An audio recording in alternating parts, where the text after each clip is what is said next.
నియోజకవర్గంలో ఒక రాక్షస ఆనందం పొందుతున్నటువంటి మధు ఒక రాజ్యాంగాన్ని చట్టసభల ద్వారా ఎన్నికైనటువంటి వ్యక్తులను విమర్శించే ముందు మనము ఒక జ్ఞానముతో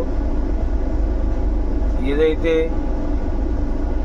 బీసీ అని అంబేద్కర్ వాదులు అని చెప్తున్నటువంటి ఈనాడు భారతదేశం మొత్తం కూడా అంబేద్కర్ భావనతోని అంబేద్కర్ రాజ్యాంగం రచించినటువంటి దానిలో ఆ చట్టం ప్రకారంగా మన అందరం కూడా నడవడం జరుగుతుంది.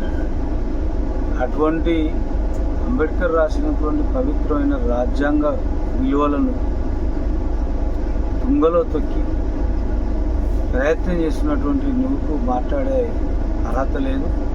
అందులో శ్రీపాదరావు కుటుంబం మీద, శ్రీపాదరావు మీద, వారి కుమారులను విమర్శించే స్థాయి నీకు లేదు.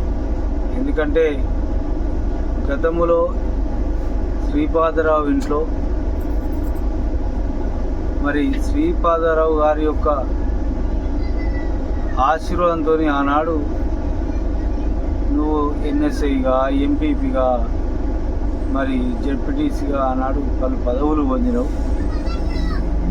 అటువంటి నాయకత్వం కింద తయారైనటువంటి నువ్వు వివిధ పార్టీలు మారి, ఈ రాజకీయ రాజ్యాధికారుల కొరకు పార్టీలు మారి, ఆ వివిధ రంగాలలో ఉన్నటువంటి పార్టీల యొక్క ఆలోచనలను ఉడికించుకొని ఒక ఉగ్రవాదిగా, ఒక టెర్రరిస్ట్గా మారి మంత్రి నియోజకవర్గంలో రాక్షస ఆనందం పొందే విధంగా ప్రజలను భయభ్రాంతులకు గురి చేస్తానంటే ప్రజలు ఎవరు కూడా వెనుకంజ వేరు. అది శ్రీపాదరావు కుటుంబాన్ని, శ్రీధర్ బాబు గారిని విమర్శంగానే నేనేదో రాష్ట్ర స్థాయిలో పెద్ద నాయకుడిని అయితే అనుకోవడం కూడా తప్పు. రాజ్యాంగ విలువలకు రాజ్యాంగం లోబడి ఎవరైనా నడుచుకోవాల్సినటువంటి అవసరం ఉన్నది.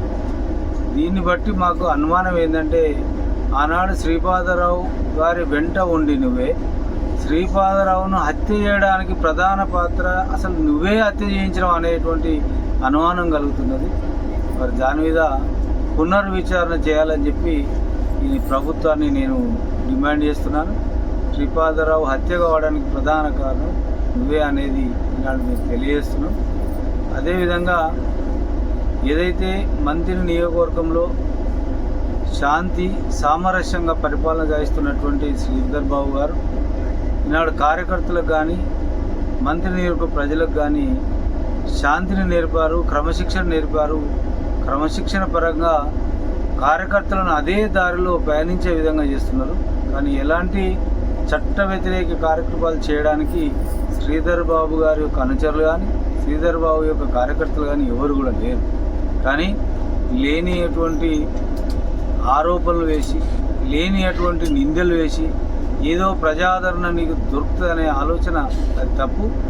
ఇప్పటికైనా ఒక మానవత్వంతో ఒక పొలైట్గా ప్రజాపాలన సాగిస్తున్నటువంటి వ్యక్తుల మీద విమర్శ చేసి ఒక ప్రతిపక్షంగా నువ్వు విమర్శ చేసే పద్ధతిలో చేయి. కానీ వ్యక్తిగత దూషణలతోని, వ్యక్తిగత వ్యవహారంతో పోతే కార్యకర్తల అగ్నికి నువ్వు గురి కావడం జరుగుతుందని కూడా తెలియజేస్తున్నాను. ఎందుకంటే రాజ్యాంగం అందరికి కల్పించినటువంటి హక్కు. ఒక ఉమ్మడి ఆంధ్రప్రదేశ్కి వన్నె తెచ్చినటువంటి శ్రీపాదరావు గారు ఇలా తెలంగాణ రాష్ట్రాన్ని ప్యానెల్ స్పీకర్గా ఉండి తెలంగాణ బిల్లు పాస్ చేసి తెలంగాణ సాధించడంలో కీలక పాత్ర పోషించిన శ్రీధర్ బాబు గారిని ఈ విధమైనటువంటి దూషణలు చేయడం సరైన పద్ధతి కాదు. మార్చుకోవాలి. మార్చుకోకుంటే మరి కార్యకర్తలు, ఈ మంత్రి నియోజకవర్గ ప్రజల ఆగ్రహానికి గురవుతారు. మీరు ఏదో దొంగ అంటే భుజాలు ఉంటున్నట్టుగా అంబేద్కర్ విధాన్ని నువ్వు అడ్డం పెట్టుకొని, అంబేద్కర్ అసలైన వాదులు రాజ్యాంగాన్ని నడుపుతున్నటువంటి రాజ్యాంగ పాలకులు చేస్తున్నారు. ఇలాంటి హత్యలు, వివిధ దోపిడీ రాజకీయాలు చేసినటువంటి వాళ్ళు రాజ్యాంగం గురించి కానీ అంబేద్కర్ గురించి మాట్లాడే అర్హత లేదు. అదేవిధంగా మరి ఒక అంబేద్కర్ విగ్రహం ఆవిష్కరణ విషయాల్లో మాజీ మంత్రి, చట్టం గురించి తెలిసినటువంటి వ్యక్తి కొప్పులీశ్వర్ గారు కూడా పక్కకు ఉండి వారు విమర్శ వ్యక్తిగతంగా చేస్తుంటే దాన్ని మీరు మౌనమునిలా ఉండడం అది సరైన విధానం కాదు.